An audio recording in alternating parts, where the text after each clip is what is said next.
Hello guys, in this video I'm going to show you how to enable memory saver in Chrome.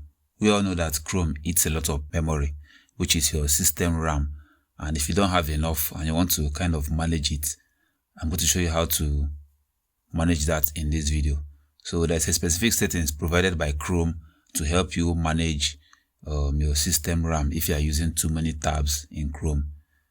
So to enable memory manager in Chrome, what you have to do is to open your Chrome app, click on the three dots at the top right corner, click on settings. Now we have to go to performance tab, scroll down a little bit. You're going to see where it says memory saver.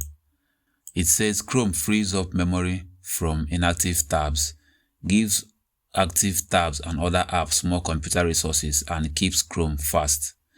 Your inactive tabs automatically becomes active again when you go back to them. So it does what it says, memory saver.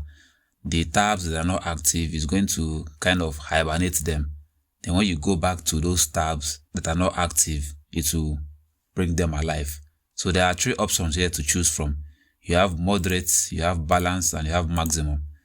So if you have, let me say you have like 8 gigs of RAM, maybe you should go for recommended one, which is balanced.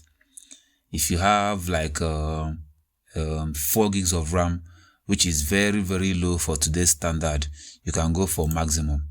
Get the maximum memory savings. Your tabs become inactive after a shorter period of time. So if you have 8 gig RAM, you go for balance. If you have 4 gig RAM, go for maximum. So this will help you reduce the memory usage, but I'm not going to use this feature because I already have enough RAM, so I'm going to turn this off. So that's how you turn on memory saver in Chrome. That's all for this video. See you guys in the next one.